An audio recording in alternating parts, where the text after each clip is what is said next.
Trong nhà thiền có câu dục an đắc an. Muốn bình an thì được bình an. Nhưng sao mình muốn có sự bình an trong lòng mà lại chưa có bình an? Tôi muốn được giải thoát, được thảnh thơi. Tôi muốn không còn bị lệ thuộc vào nó. Tôi muốn không còn bị nô lệ vào nó. Nó có thể là đối tượng của ái dục, là ma túy hay rượu. Nó là những sợi dây ràng buộc tôi từ lâu mà tôi không thoát ra được. Cho nên tôi khao khát tự do, tôi mong muốn an bình. Vấn đề là mình có muốn thực sự hay không, và ước muốn có đủ mạnh hay chưa. Chìa khóa ở chỗ là mình có ước muốn thật sự, muốn 100% hay trên nữa thì mới thành công.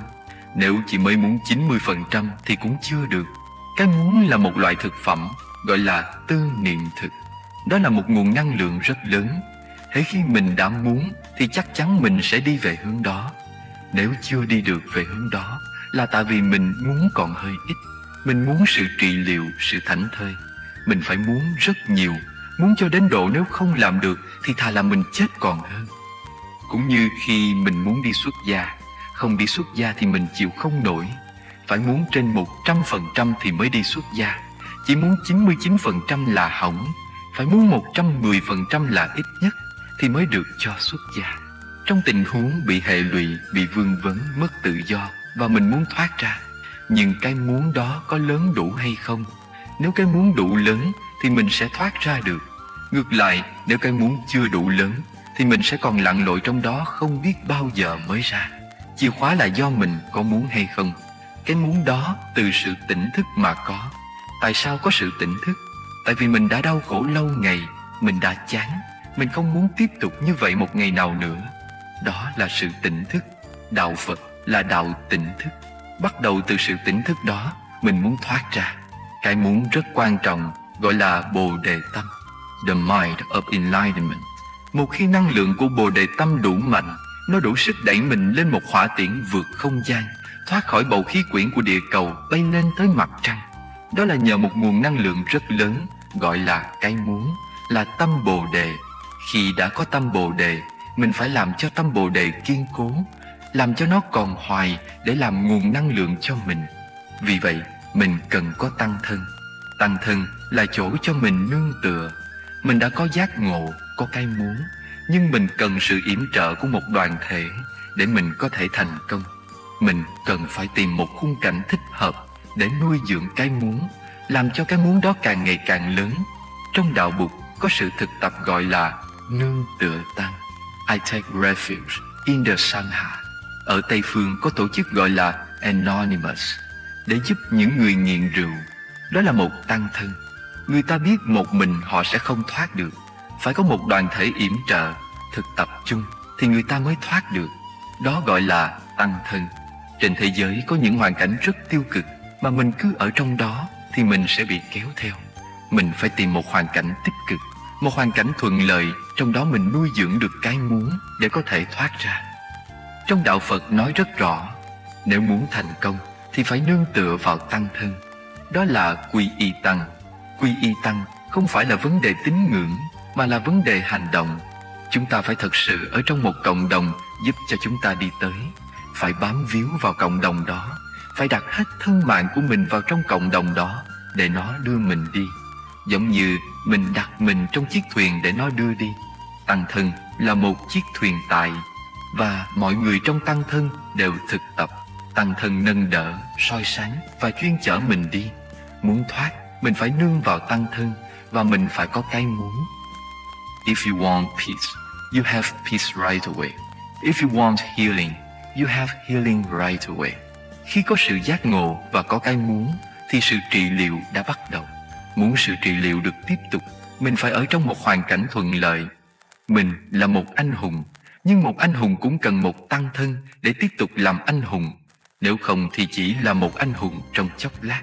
Khi đã tìm ra con đường, tìm ra tăng thân, thì tự nhiên mình có bình an.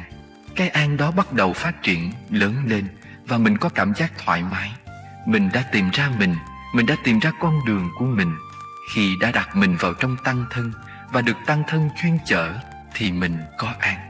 Nếu trong lòng mình còn do dự, không biết nên đi tới hay đi lui, sang trái hay sang phải, thì mình nên biết con đường của mình là phải bám lấy tăng thân. Khi đã tìm thấy sự thoải mái, an lạc trong tăng thân, thì mình đúng là một chàng dũng sĩ. Nếu mình còn chân trong chân ngoài, còn muốn rời tăng thân để đi nhập thất một mình, thì là hỏng, vì mình chưa có được sự thoải mái trong tăng thân. Có được sự thoải mái trong tăng thân, mình sẽ không còn tâm niệm đó nữa. Bài kệ 30.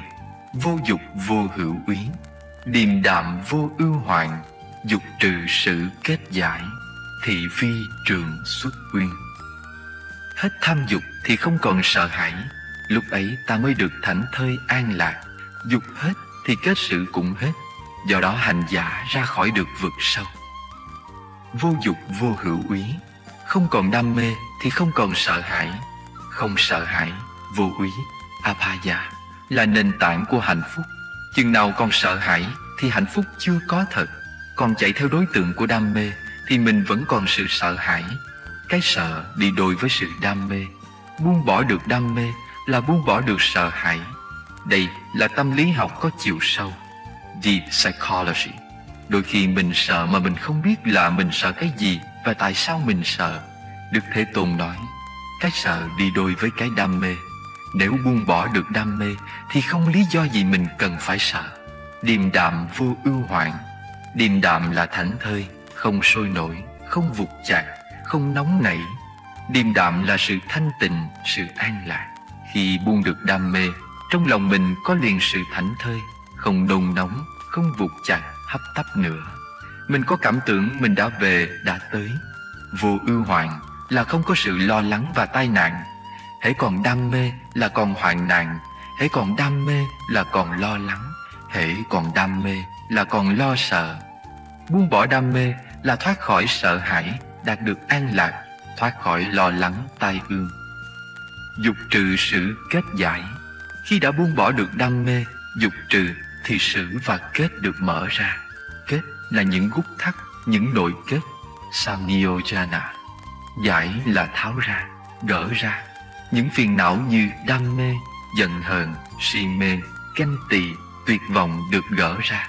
Xử là sai xử, là cái sai xử mình. Đôi khi mình không muốn làm, không muốn nghĩ, không muốn nói như vậy, nhưng có một lực lượng nào trong người xúi mình, sai mình nói như vậy, làm như vậy, nghĩ như vậy. Đó là những cái xử, những phiền não, những tập khí, thói quen thúc đẩy mình suy nghĩ những điều rất kỳ, nói những lời rất bậy, hay làm những chuyện có hại cho mình và cho người khác. Đó là xử, là suối dại. Có 10 xử và 10 kết, gọi là thập triền thập xử. Khi buông bỏ được đam mê, cởi bỏ được những xử và kết, thì thị vi trường xuất uyên. Lúc đó mới thực sự ra khỏi vực sâu. Vực sâu là cái lâu nay mình ngập lặng trong đó chưa ra khỏi. Ra khỏi được vực sâu thì rất khỏe. Bài kệ 31. Dục ngã tri nhữ bổn, ý dĩ tư tưởng sanh. Ngã bất tư tưởng nhữ, tức nhữ nhi bất hữu. Này ái dục ta ơi, ta biết gốc gác của mi rồi. Dục ý là từ ước muốn và nhận thức sai lầm mà phát khởi. Này ta không còn ước muốn và nhận thức sai lầm về mi, thì làm sao mi còn có thể phát sinh? Chúng ta đã được học điều này trong bài kệ trước, dưới một hình thức hơi khác. Dục ngã tri nhữ bổn. Đam mê của ta ơi, ta biết được gốc gác của mi rồi. Mi không làm gì được ta đâu. Trong kinh thường nói tới ma vương. Ma vương hiện ra để đánh lừa Bụt, đánh lừa mình. Mỗi khi ma vương hiện ra nói những câu rất ngọt, Bụt nhận ra được ma vương. Bụt nói, tôi biết anh rồi, thì ma vương chịu thua. Sau khi Bụt thành đạo, Bụt về thăm cạnh Ca Tỳ La Vệ. Thấy tình trạng trong nước bê bối, Ngài hơi buồn. Vua cha thì bất lực, và các quan đại thần trong triều không có ai giỏi. Ngài vào ngồi thiền trong một khu rừng gần đó. Ma vương tới nói, Đức Thế Tôn là một nhà chính trị đại tài. Nếu Ngài chịu khó ra làm chính trị, thì thế nào cũng giải quyết được vấn đề của đất nước. Bụt nói, ta đã biết anh còn xúi dại ta nữa hả? Mà biến mất. Đó là những cái sai khiến mình, hấp dẫn mình, đánh vào tự ái của mình. Bụt nói, ta muốn làm thầy tu, chứ không muốn làm chính trị. Ta đã bỏ ngôi vua, bây giờ không có lý ta lại trở lại làm vua. Làm thầy tu sướng hơn, và ta giúp được nhiều người hơn. Anh không đánh lừa được ta đâu. Ma vương thất vọng quá biến mất.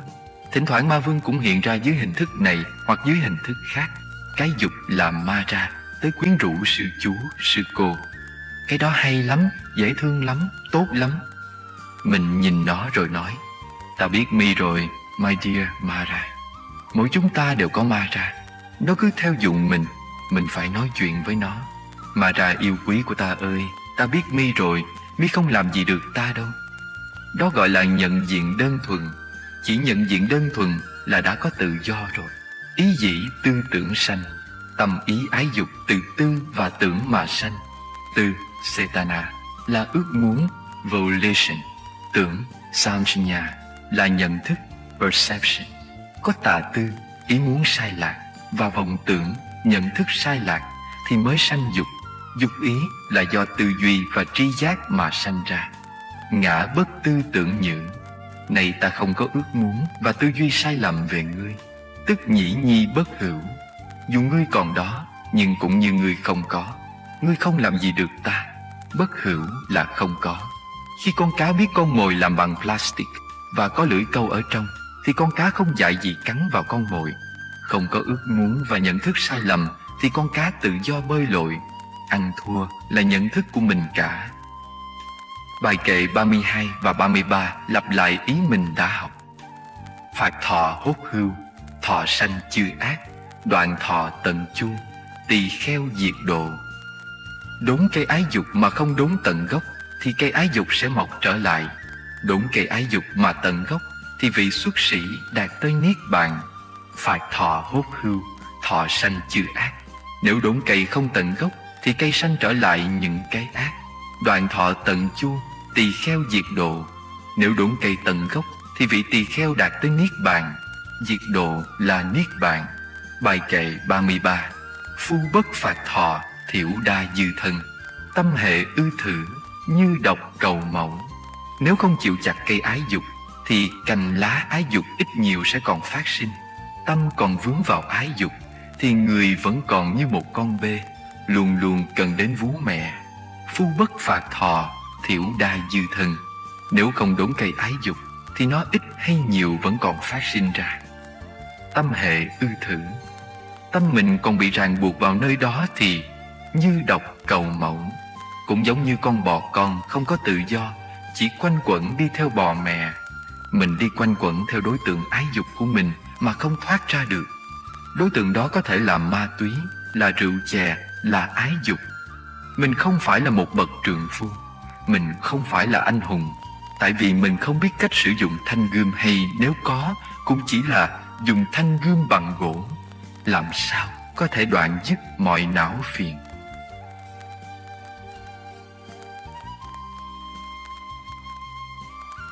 Phù tùng ái nhuận trạch, tư tưởng vi tư mạng.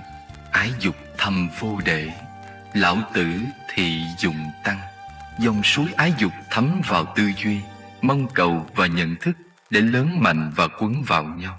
Nguồn suối ái dục sâu không đáy kia làm cho cái già và cái chết tăng trưởng một cách rất là mau chóng. Phù tùng ái nhuận trạch. Theo lẽ thường thì dòng ái dục kia thấm vào trong dòng sông, tâm thức của mình và làm cho tư tưởng vi tư mạng, những tư duy, mong muốn và nhận thức nhiễm màu của ái dục lớn lên và quấn vào nhau. Ái dục thâm vô đệ, ái dục sâu và không có đáy. Lão tử thị dụng tăng. Do ái dục mà cái già và cái chết tới rất mau. Sở sinh chi bất tuyệt, đảng dụng thực tham dục. Dưỡng oán ít khưu trùng, ngu nhân thường cấp cấp. Những cành nhánh của cây ái dục cứ tiếp tục sinh trưởng không ngừng nghỉ, cũng bởi vì chúng được nuôi dưỡng bằng thực phẩm ái dục. Thực phẩm này nuôi dưỡng oán hận, thành từng gò từng đống. Người thiếu trí tuệ thì cứ miệt mài đi về hướng ấy. Sở sinh chi bất tuyệt, những cành nhánh sinh ra không chấm dứt. Đảng dụng thực tham dục, tại vì được chăm bón và nuôi dưỡng bằng nguồn thực phẩm tham dục, nên cành lá của cây ái dục càng ngày càng vươn lớn. Dưỡng oán ít khưu trùng. Ít là làm cho lớn lên, khưu là đồi đất, đống đất, trũng hay chủng là những gò mã. Ái dục nuôi dưỡng oán hận thành gò thành đống. Ngu nhân thường cấp cấp. Ngu nhân là người không có trí tuệ. cấp là miệt mài, bận rộn. Những người không có trí tuệ cứ miệt mài, bận rộn đi về phía đó. Bài kệ mô tả ái dục như một loài cây. Nhờ nguồn thực phẩm tham dục nên cây ái dục cứ tiếp tục lớn lên và không ngớt sinh ra những cành nhánh mới.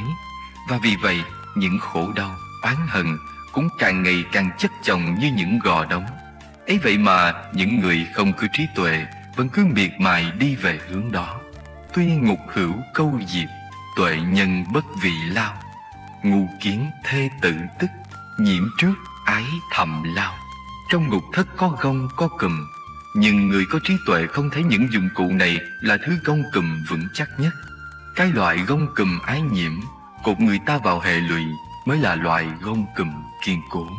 Tuy ngục hữu câu diệp, câu là móc làm bằng đồng bằng sắt. Chữ diệp có thể là chữ tỏa viết nhầm. Tỏa có nghĩa là cái khóa. Tuệ nhân bất vì lao. Những người có trí tuệ không cho đó là những thứ kiên cố nhất. Ngu kiến thê tử tức. Ngu chỉ những người không có trí tuệ. Thê tử là vợ con, ý nói tới vòng hệ lụy ái dục. Tức là bị chặn đứng lại. Nhiễm trước ái thầm lao. Nhiễm trước là vướng vào và bị ô nhiễm. Thầm là rất, very. Lao là kiên cố, solid. Vướng vào ái dục, đó mới thực là vướng vào thứ gông cùm kiên cố. Những thứ gông, thứ khóa này, các bậc thức giả thấy rằng chúng còn kiên cố hơn cả những dụng cụ kiềm tỏa trong lao tù. Chúng là những vòng luẩn quẩn của vợ con, thân quyến và ái tình mà bao nhiêu người không có trí tuệ đang bị vướng vào. Khi người ta đã bị giam cầm bởi chúng thì bao nhiêu chí khí đều bị tiêu tán hết, chí nguyện cũng xa rời, mà con đường lý tưởng cũng không thể đi tiếp được. Mình không dám nói, không dám làm, vì nếu mình nói, mình làm thì mình sợ sẽ động tới an nguy của vợ con hoặc chồng con mình, của những người mình thương. Lúc đó, khác nào mình đang bị bịt miệng, còng tay và trói chặt bằng những cái gông cùm còn vững chắc hơn cả những cái gông bằng đồng, bằng sắt. Chính vì vậy, những người làm cách mạng thường sống độc thân để hoạt động. Vì khi sống độc thân, họ có can đảm nói và làm những điều họ cho là đúng để đem lại giải phóng và an vui cho đất nước. Cuộc sống độc lập đó cho phép họ sống thực sự là một đấng hào kiệt, tự do tung hoành mà không bị vướng bận bởi vợ chồng, con cái hay ái tình. Những người ngoài đời muốn làm cách mạng còn phải xa lìa ái dục, huống chi là người có chí hướng độ đời như Siddhartha. Tuệ thuyết ái vi ngục, thâm cố nàng đắc xuất. Thì cố đương loạn khí, bất thị dục năng an. Người có trí tuệ thấy ái dục là một ngục tù kiên cố khó thoát ra khỏi. Người ấy biết rõ rằng phải đoạn trừ ái dục thì mới thực sự được an vui. Tuệ thuyết ái vi ngục. Những người có trí tuệ nói rằng ái dục là ngục tù, thâm cố nàng đắc xuất. Nó sâu vững khó mà đi ra khỏi. Thì cố đương đoạn khí. Vì vậy cho nên phải chấm dứt, phải buông bỏ. Bất thị dục năng an. Không vướng vào ái dục thì mới thực sự có an vui. Bài kệ này tiếp nối bài kệ trên với hình ảnh ái dục như ngục tù sâu vững. Những người muốn đạt tới giải thoát an vui cần tìm cách thoát ra khỏi nó. Bài kệ nhắc tới sự thực tập đoạn khí, tức là chấm dứt và buông bỏ những đối tượng của dục vọng. Kiến sắc tâm mê hoặc, bất duy quán vô thường. Ngu dĩ vi mỹ thiền, an tri kỳ phi chân. Thấy sắc mà bị mê hoặc, đó là vì không biết quán vô thường. Kẻ u mê tưởng rằng cái sắc ấy là một cái gì lành và đẹp, không biết rằng cái bóng dáng bên ngoài kia không chứa đựng được một cái gì bền bỉ và chắc thật bên trong nó. Kiến sắc tâm mê hoặc. Nếu thấy sắc mà tâm của mình bị mê hoặc, bị cuốn theo là tại vì bất duy quán vô thường. Mình không có tuệ giác vô thường. Ngu dĩ vi mỹ thiền. Ngu là những người không có trí tuệ. Những người thiếu trí tuệ cho đó là đẹp, là lành. An tri kỳ phi chân. Không biết nó không phải là cái gì chân thật. Trong bài kệ 11, chúng ta đã học rằng chỉ có tuệ giác mới giúp mình đào được gốc rễ của cây ái dục.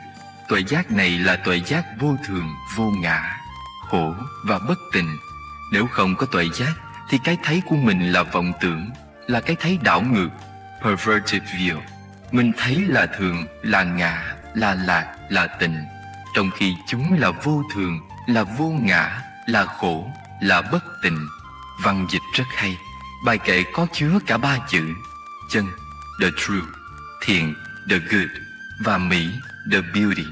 Còn hay hơn nữa khi bài kệ cho ta một cái thấy rằng bởi vì cái sắc, đối tượng của ái dục, là không thật, phi chân, như những ý niệm thường, lạc, ngã, tịnh của ta, nên nó cũng không đẹp, mỹ và lành, thiện. It's not true, it's not good either, and it's not beautiful either. Sắc có thể dịch là nhan sắc, tức là vẻ đẹp bề ngoài. Vẻ đẹp có thể quyến rũ và mê hoặc tâm mình. Người có trí tuệ thấy nó là cái cần phải xa lìa và buông bỏ. Nhưng hầu hết con người của xã hội này đang đua nhau chạy theo nó. Chỉ cần nhìn vào các thành phố là mình thấy rõ điều đó ngay. Sản phẩm làm đẹp cho đàn bà và đàn ông đang bán rất chạy. Khắp nơi nơi, những tiệm bán mỹ phẩm mọc lên như nấm. Chúng ta hãy tưởng tượng tới sự nực cười của nước hoa. Mình rất hôi, nhưng nếu rải vào vài giọt nước hoa thì nó sẽ át mùi hôi đi, và mình tưởng rằng mình thơm thật. Khoa giải phẫu thẩm mỹ cũng đang rất thịnh hành. Bao nhiêu người đang tới đó để bơm chất hóa học vào trong ngực, trong mặt cho phình lên, cho đẹp, và nhờ dao kéo gọt tỉa chỉnh trang những khiếm nhã trên thân thể. Người nào cũng muốn trang điểm cho vẻ ngoài thêm hấp dẫn, nhưng bên trong thì không có gì thật cả. Đó gọi là phi chân, là không có thật mà mình tưởng là nó thật, nên mình tin là nó lành và đẹp. Hình dáng bên ngoài đó không chắc thật, mai mốt nó sẽ không còn như vậy nữa. Vì vậy cho nên ta không nên vướng vào nó. Vô thường là một trong 4 phép quán quan trọng chúng ta cần thực tập sâu sắc để thực sự vượt thoát được ngục tù của ái dục. Cái gì thật sự mỹ, thật sự thiện, thì trong đó phải có chân. Dĩ dâm lạc tự lý, thí như tàm tác kiện, trí giả năng đoạn khí, bất hễ trừ chúng khổ. Tự nhốt mình trong sắc dục thì cũng như con tầm kéo chiếc kén tự mình giam hãm lấy mình. Bậc trí giả có khả năng đoạn trừ và buông bỏ dục tưởng, không thiết tha gì đến cái đối tượng ái dục, cho nên mới tránh thoát khỏi mọi khổ nạn. Dĩ dâm lạc tự lý. Dâm lạc là lạc thú của dâm dục. Tự lý là tự nhốt mình, lấy lạc thú của dâm dục mà tự nhốt mình vào. Thí như tàm tác kiện. Tàm là con tầm, kiện là cái kén. Tự nhốt mình vào dâm dục cũng giống như con tầm làm ra cái kén để tự giam mình. Trí giả năng đoạn khí. Trí chỉ những người có trí tuệ, đoạn là cắt đứt, khí là buông bỏ. Những người có trí có khả năng cắt đứt và buông bỏ. Bất nghệ trừ chúng khổ. Có thể đọc là nghệ hay hệ. Nghệ có nghĩa là nhìn trừng trừng, nhìn chăm chăm, nhìn một cách tức giận. Kẻ trí giả không nhìn chăm chăm vào chuyện đó, nên có thể diệt trừ được tất cả mọi khổ nạn, trừ chúng khổ. Đặc điểm của kinh là sử dụng nhiều hình ảnh rất tuyệt diệu. Một trong số đó là hình ảnh con tầm kéo cái kén làm thành tù ngục để tự giam hãm nó. Khi nghiên cứu và so sánh với bản tiếng Pali, chúng ta thấy trong bản Pali không dùng hình ảnh của con tầm với cái kén, mà dùng hình ảnh con nhện với cái lưới của nó. Lưới nhện là Makataka Chala. Chala là cái lưới, kén tầm là Kosakimi. Có lẽ dịch giả muốn sử dụng một hình ảnh thân thuộc với người Trung Quốc hơn. Vì vậy, hình ảnh cái lưới nhện được thay thế bằng hình ảnh cái kén tầm. Tuy nhiên, cả hai hình ảnh đều cùng diễn tả một hành động của kẻ thiếu trí tuệ. Đó là tự giam mình trong tù ngục của dâm dục, cái nhà tù do chính họ tự tạo ra mà không phải ai khác. Người trí thì có khả năng chấm dứt và buông bỏ, không đói hoài tới sắc dục, cho nên có thể diệt trừ được tất cả khổ nạn. Tâm niệm phóng vật giả, kiến dâm dĩ vi tình, ân ái ý thịnh tăng, tùng thì tạo ngục lao. Kẻ có tâm ý phóng đãng khi nhìn vào một đối tượng ái dục thì có thể cho đó là một cái gì tinh khiết, không biết rằng sự tăng trưởng lớn mạnh của ái ân sẽ đem tới bao nhiêu hệ lụy, tù ngục kiên cố sau này. Tâm niệm phóng vật giả. Giả là những người có tâm niệm phóng vật, buông lung phóng đãng. Kiến dâm dĩ vi tình. Kiến là thấy, là cho rằng. Dâm là những đối tượng của ham muốn. Họ cho rằng những hình ảnh, những đối tượng của ham muốn là những cái gì trong sạch. Ân ái, ý thịnh tăng. Ân ái ý là tâm niệm ân ái. Thịnh tăng là tăng trưởng mạnh mẽ. Vì thấy đối tượng của dâm dục là trong sạch, nên tâm ân ái càng ngày càng lớn mạnh. Tùng thị tạo ngục lao. Từ nguyên do đó mà chế tác ra ngục tù kiên cố sau này. Nhà tù đó không phải do người khác, mà do chính mình làm ra. Giống như con tằm làm ra cái kén, hay như con nhện làm ra chiếc lưới để tự giam mình. Những người có tâm niệm phóng đãng luôn thấy đối tượng ái dục là một cái gì trong sạch, nhưng nếu nhìn cho kỹ thì không có gì là tinh khiết hết. Mình có ảo tưởng là đối tượng kia sạch và đẹp, bởi vì có thể nó đang mang trên mình một cái vỏ sạch và đẹp. Nhưng kỳ thực bên trong, nội dung thì không có gì được gọi là sạch và đẹp cả. Lột trần mọi lớp vỏ che đậy ra để thấy được sự thật, để không bị đánh lừa bởi hình thức giả dối bên ngoài. Đó là phương pháp quán bất tịnh. Giác ý diệt dâm giả, thường niệm dục bất tịnh, tùng thị xuất tà ngục, năng đoạn lão tử hoạn. Những ai thực tập chánh niệm sẽ có khả năng thấy được rằng cái đối tượng ái dục kia là bất tịnh. Do đó diệt trừ được dục ý, ra khỏi ngục tù và thoát khỏi tai nạn, già và chết. Giác ý diệt dâm giả. Giác có nghĩa là tỉnh thức. Cư sĩ Chi Khiêm đã dịch từ chữ sati.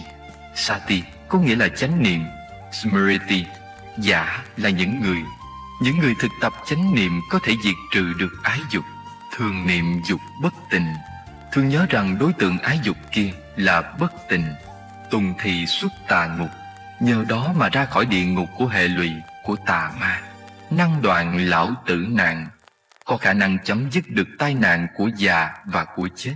Quý thầy trong khi pháp đàm đã tìm ra được những điều khá hay.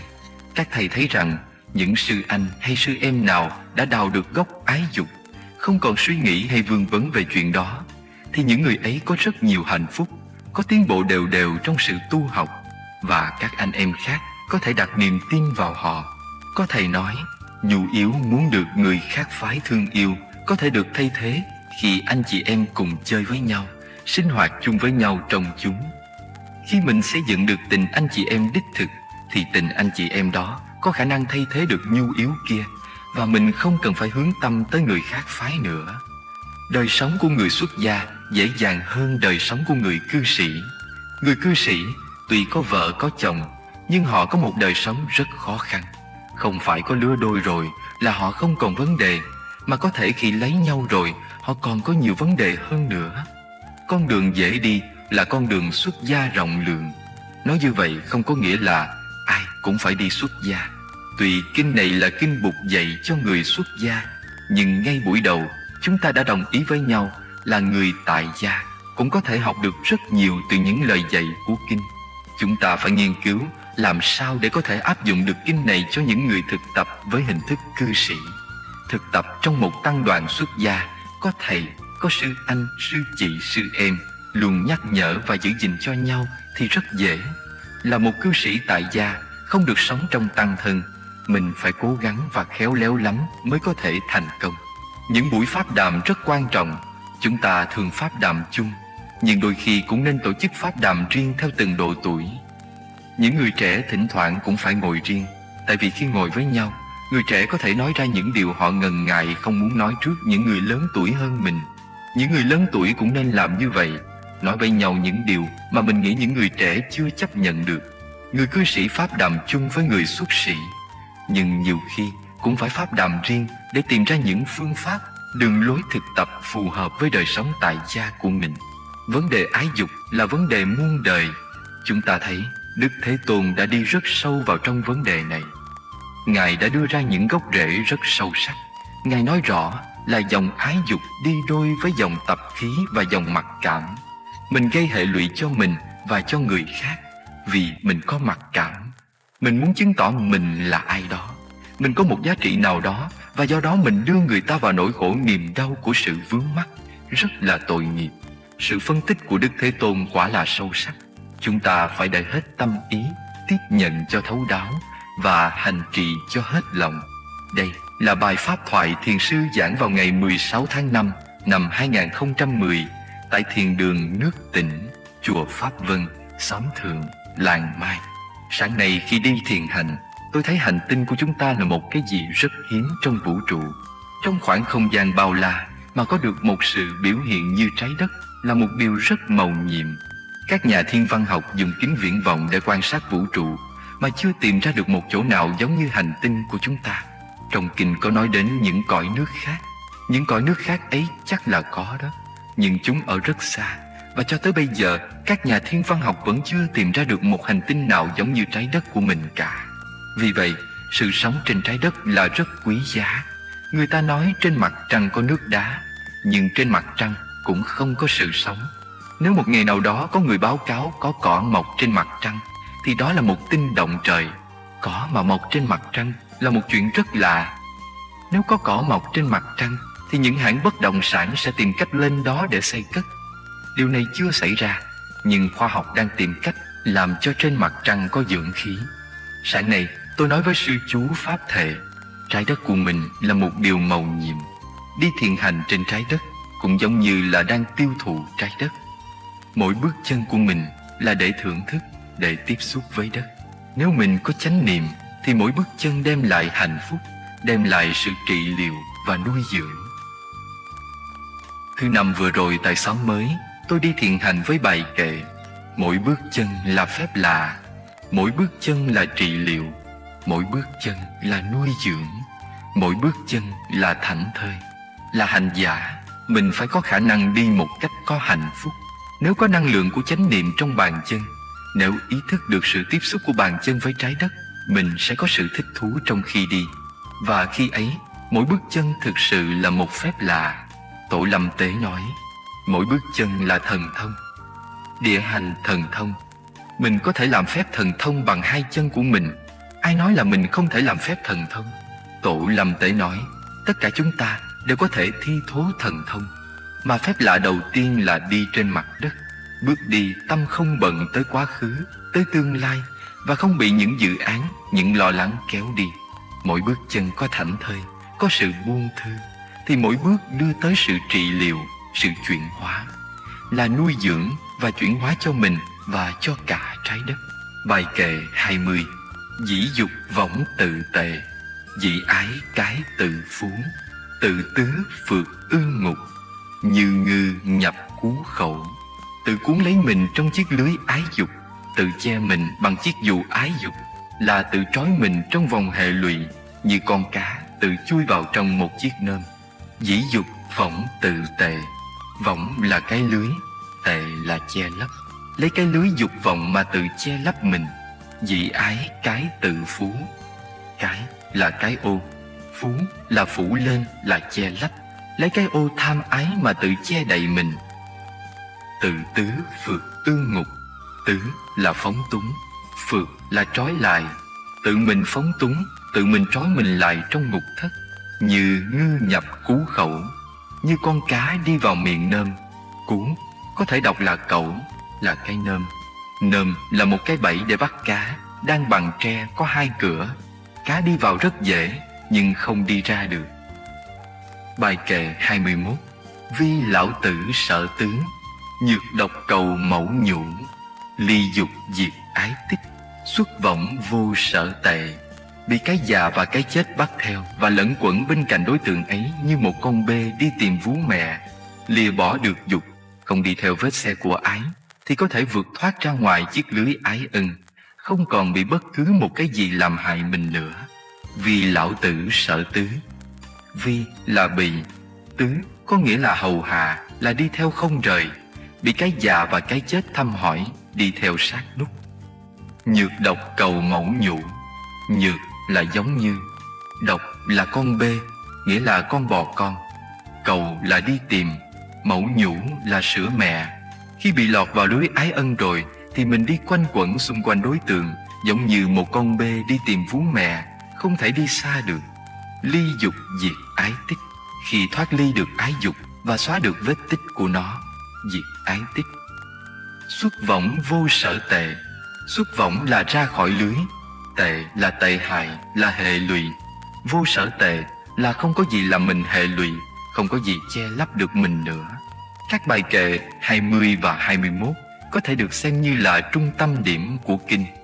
Cụm từ chiếc lưới ái ân được lấy ra từ bài kệ thứ 20 để làm tên kinh. Chúng ta có thể gọi kinh này là Ái Võng Kinh, kinh chiếc lưới ái ân, The Net of Love Sutra.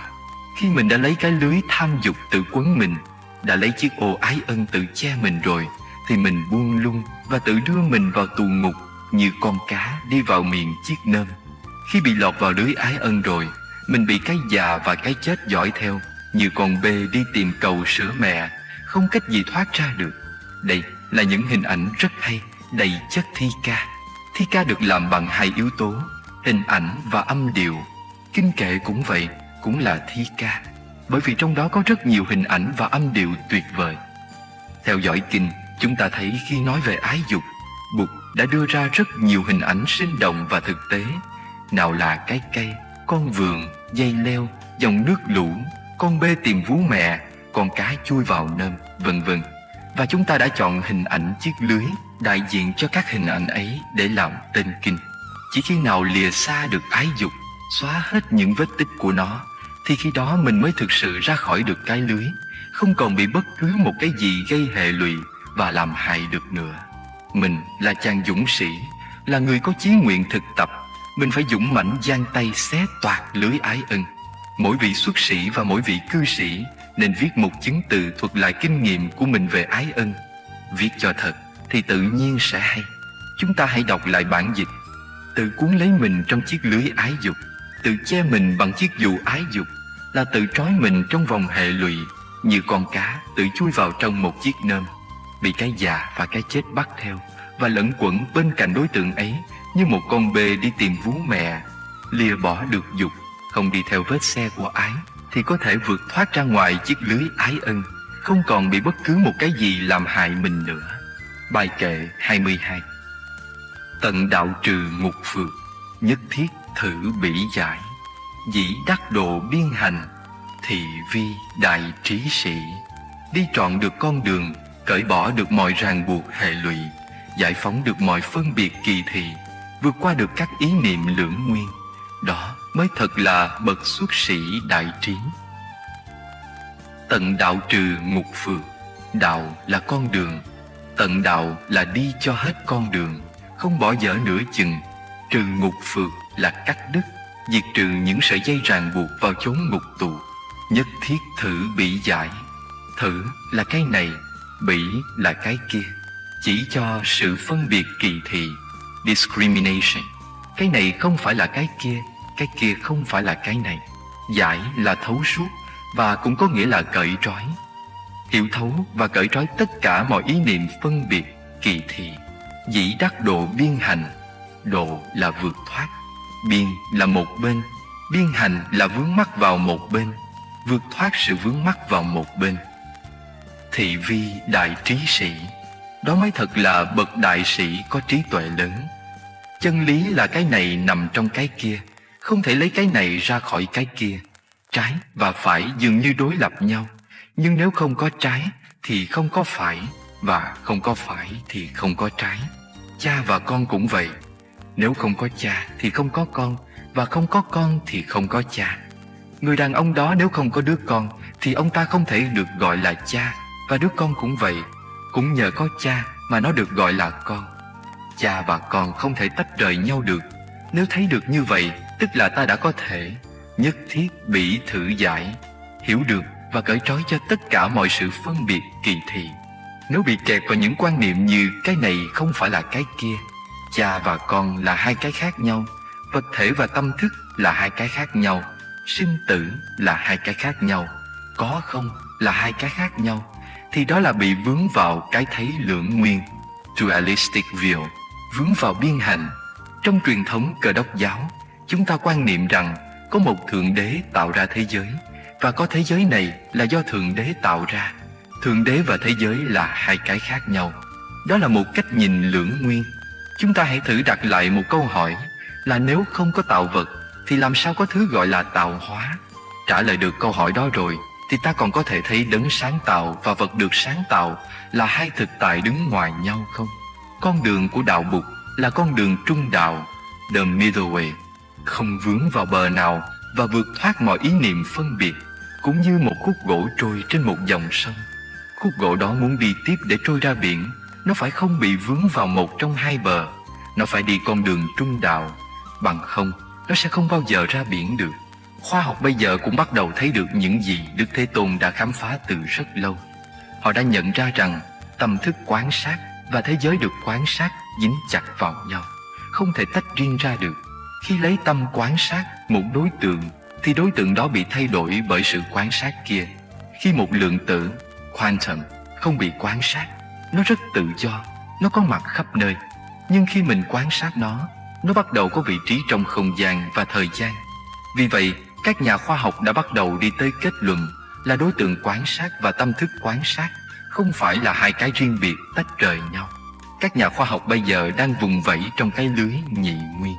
Chúng ta may mắn được là học trò của Bụt.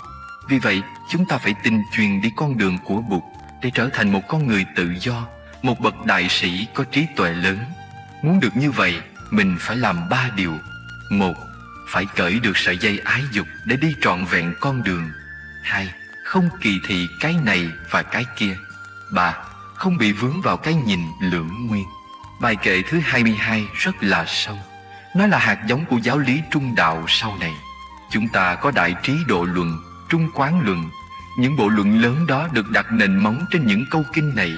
Những tư tưởng vĩ đại của Đại Thừa không phải là những cái gì mới, mà đã có sẵn trong đạo Bụt nguyên thủy. Bài kệ thứ 22 đủ để chứng minh cho điều đó. Bài kệ 23. Vật thân viện pháp nhân, diệt vật vi ái nhiễm, bất đoạn tam thế giả, hội phục đọa biên hành. Đừng thân cận với những kẻ đi ngược chánh pháp, cũng đừng để bị lôi kéo theo con đường ái nhiễm. Nếu chưa vượt thoát được thời gian thì hành giả vẫn còn bị kẹt vào cái thấy nhị nguyên. Vật thân viện pháp nhân. Vật là đừng, là không nên. Thân là gần gũi, kết bạn. Viện pháp nhân là những người đang đi ngược với chánh pháp. Đừng gần gũi với những người đi ngược với chánh pháp, tức là những người đang có đam mê, vướng mắc và cứng đầu, không chịu nghe lời nhắc nhở của những người bạn đồng tu. Diệt vật vì ái nhiễm. Diệt là cũng, nhiễm là dính vào, infected. Ái là ái dục. Câu này nghĩa là cũng đừng dính vào ái dục. Bất đoạn tam thế giả. Tam thế là quá khứ, hiện tại và vị lai, ý chỉ cho ý niệm thời gian. Nếu chưa vượt thoát được ý niệm về thời gian thì hội phục đọa biên hành, vẫn còn bị rơi vào cái nhìn lưỡng nguyên.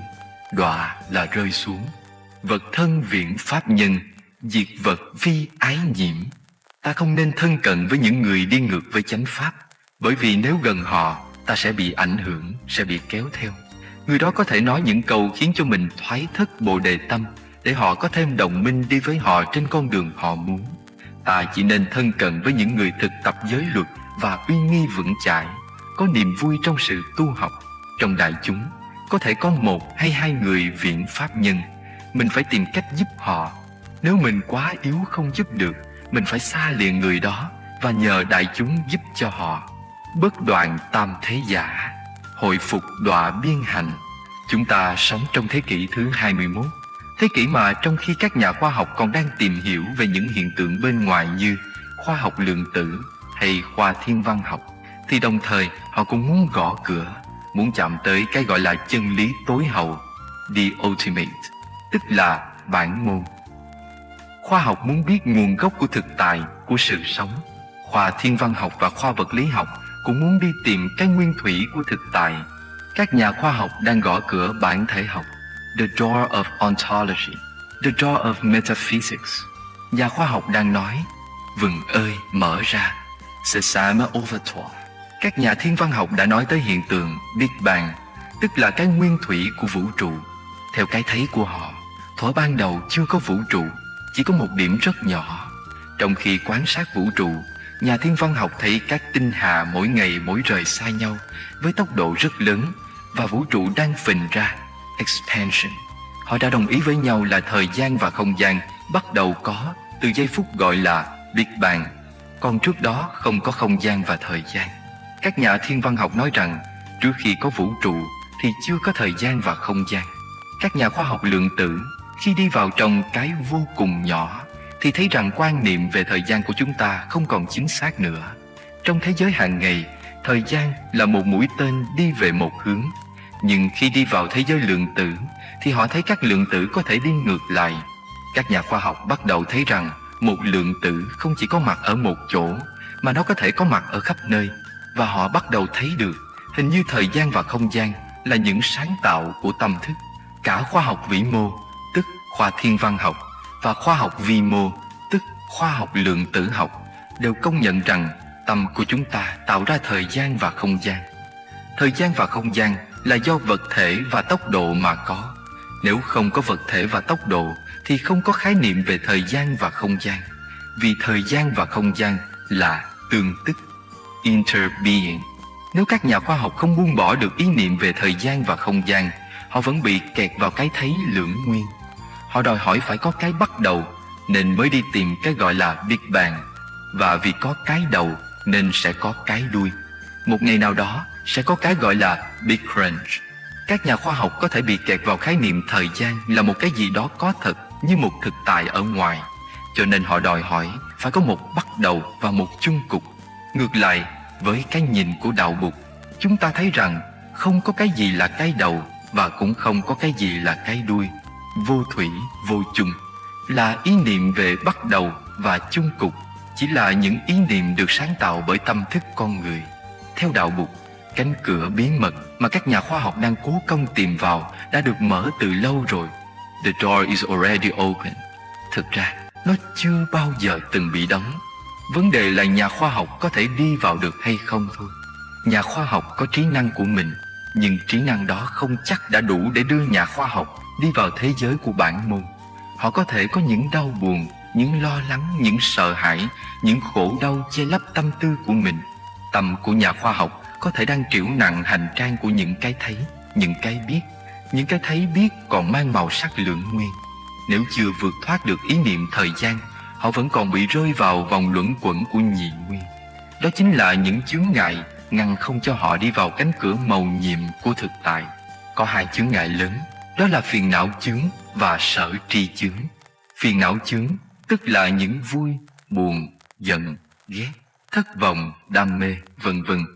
Tâm thức của mình cũng như tâm thức của nhà khoa học đều đang bị những phiền não che lấp, và vì vậy không đi vào được thế giới của bản môn. Nhà bác học Einstein rất thông minh, nhưng trong đời sống cá nhân, ông đã có rất nhiều khổ đau và khó khăn với gia đình. Ông đã ly dị và khổ đau. Nếu Einstein không có những phiền não đó, chắc là ông đã đi xa hơn rất nhiều. Chúng ta cũng vậy. Chúng ta có thể là nhà khoa học hay không phải là nhà khoa học, có thể là nhà Phật học hay không phải là nhà Phật học. Nhưng nếu có phiền não chướng trong tâm, thì dù cho cửa bản môn có mở, mình cũng không đi vào được. Sở tri chướng là phiền não thứ hai. Sở tri là những cái mình biết, mình hiểu, những cái thấy của mình. Nếu mình còn bị kẹt vào ý niệm thời gian, còn thấy tâm thức và vật thể là những cái biệt lập, chủ thể và đối tượng là không tương quan với nhau, thượng đế và tạo vật là hai cái khác nhau, tách rời nhau, thì những cái thấy nhị nguyên đó ngăn không cho mình đi vào được thế giới của bản môn, thế giới của Niết Bàn. Đức Thế Tôn đã chỉ cho chúng ta phương pháp diệt trừ phiền não chướng và sở tri chướng, để chúng ta có thể đi vào được trong bản môn. Mình không cần gõ cửa, mình chỉ cần thực tập niệm, định và tuệ. Smriti, Samadhi, Prajna, gọi là tam vô lậu học, tức là ba môn học đưa tới sự giải thoát. Đây là khoa học của Bụt, the triple science of the Buddha. Khoa học của Bụt không cần có những dụng cụ máy móc tối tân như kính viễn vọng hay máy gia tốc, accelerator, mà dụng cụ duy nhất cần được sử dụng chỉ là tâm thôi. Và thành công là khi mình diệt trừ được phiền não chướng và sở tri chướng, để tâm có đủ sáng suốt mà quan sát thực tại, buông bỏ đi hết những hành lý của phiền não và ý niệm lưỡng nguyên. Mình có đủ tự do đi vào bản môn. Nhà khoa học có đủ tự do đó hay không?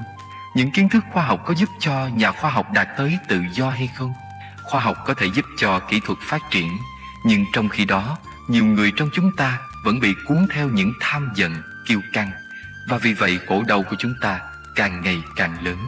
Trong kho tàng đạo Bụt có những kinh như Kinh Rohitassa, Kinh Kalama.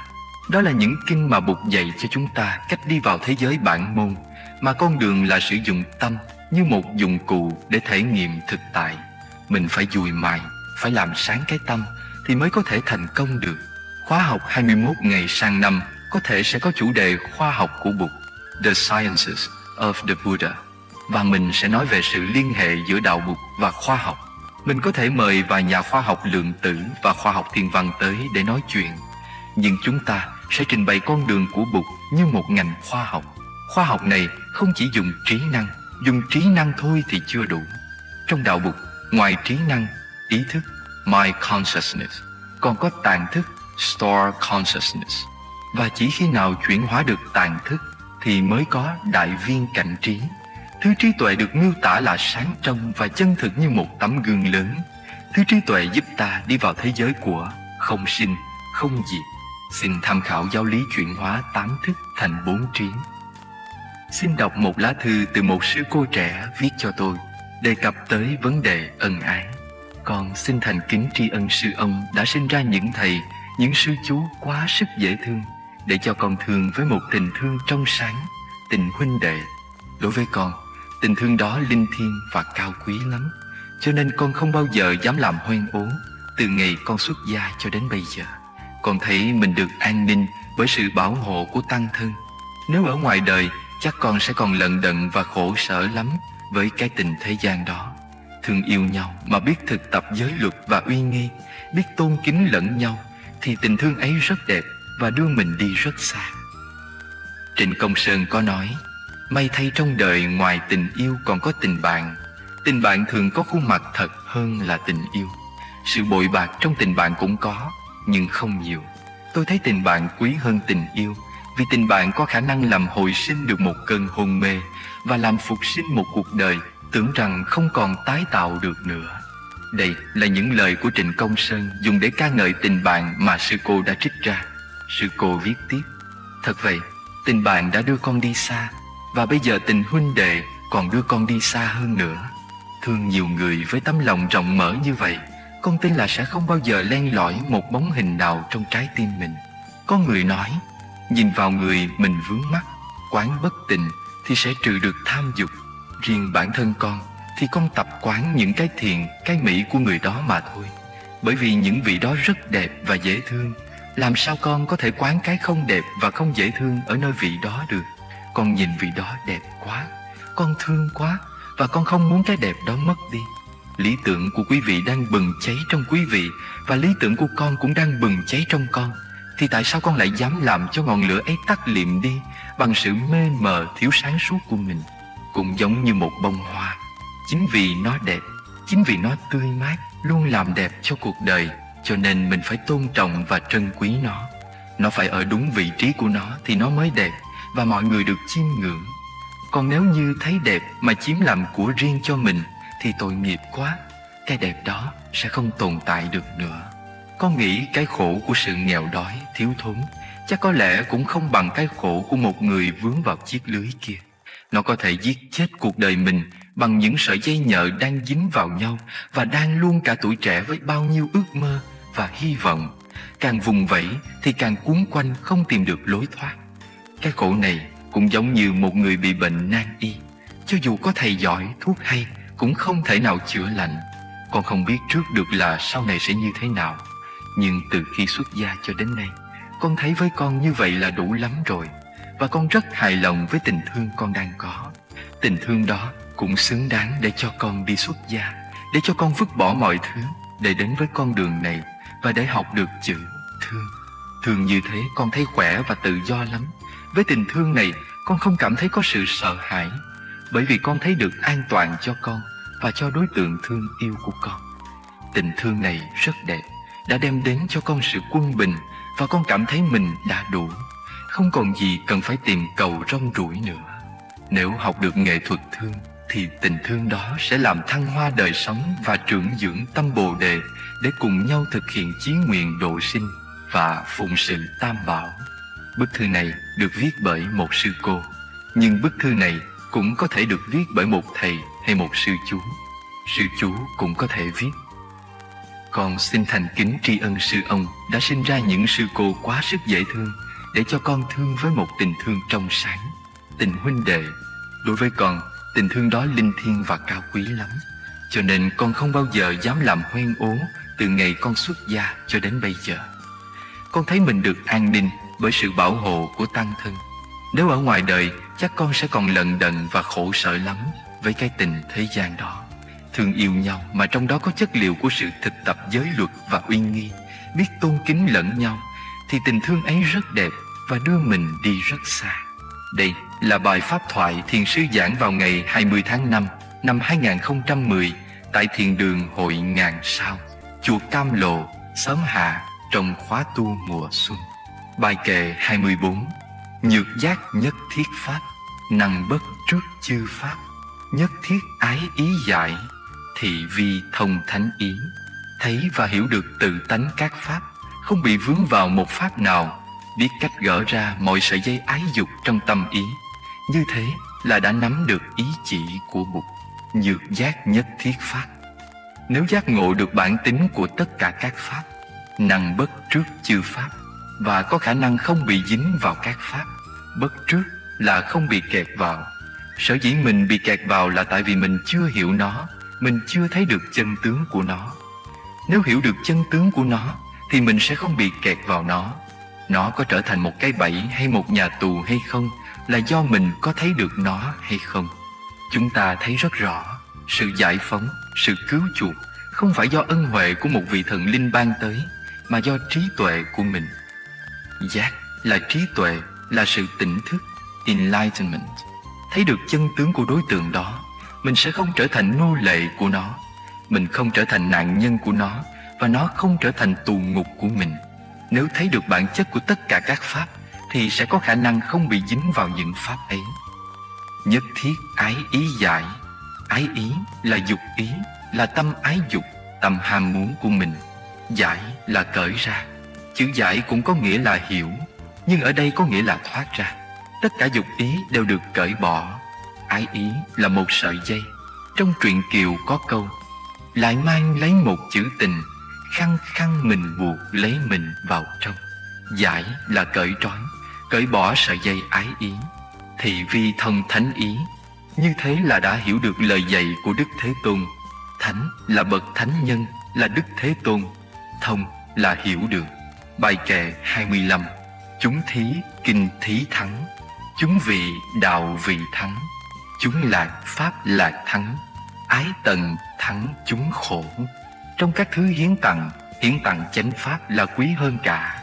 Trong các mùi hương, hương đạo đức là thơm tho hơn hết. Trong các thứ hạnh phúc được sống trong chánh pháp là hạnh phúc lớn nhất. Không có phương pháp nào chiến thắng được khổ đau một cách tận cùng bằng sự thực tập dứt trừ ái dục. Chúng thí kinh thí thắng. Chữ thí còn được đọc là thi. Thi có nghĩa là làm, thi hành. Nhưng chữ thí ở đây được đọc là thí, tức là hiến tặng. Trong các loại hiến tặng kinh là quý hơn hết. Chữ kinh không có nghĩa là cuốn kinh mà thôi, mà còn có nghĩa là giáo pháp của Bụt dạy, chỉ cho người thoát ra khỏi tình trạng hệ lụy, gọi là pháp thí. Có 3 loại bố thí: tài thí, pháp thí và vô úy thí. Tài thí là cho tiền bạc, cơm ăn áo mặc để bớt nghèo khổ. Pháp thí là cho một con đường để thoát khỏi tình huống bế tắc, khổ đau. Trong 3 loại hiến tặng thì pháp thí là quý hơn cả. Thắng là thù thắng. Chúng vị đạo vị thắng. Trong các loại vị ngon ngọt, hương vị của đạo đức là ngon ngọt hơn hết. Chúng lạc, pháp lạc thắng. Trong tất cả các niềm vui của sự thực tập giáo pháp là lớn hơn cả. Được có cơ hội để thực tập giáo pháp với những người bạn tu của mình là một niềm vui rất lớn, nhưng mình lại bỏ đi niềm vui đó, pháp lạc, Dhamma Sukha, thì rất uổng. Trong các thứ hạnh phúc thực tập chánh pháp là hạnh phúc lớn nhất. Theo nguyên tắc, mình là người hạnh phúc nhất trên đời vì mình đang có pháp lạc. Ái tận thắng chúng khổ. Chúng khổ là tất cả mọi khổ não. Muốn vượt thắng được mọi khổ não, phương pháp hay nhất là chấm dứt ái nhiễm. Chính ái nhiễm đem tới khổ đau nhiều nhất. Chấm dứt ái nhiễm là phương pháp diệt trừ khổ đau hay nhất. Ở đây đưa ra 3 ví dụ. bố thí, hương vị và giáo pháp để kết luận rằng trong những phương pháp diệt khổ thì chấm dứt ái dục là phương pháp hay nhất.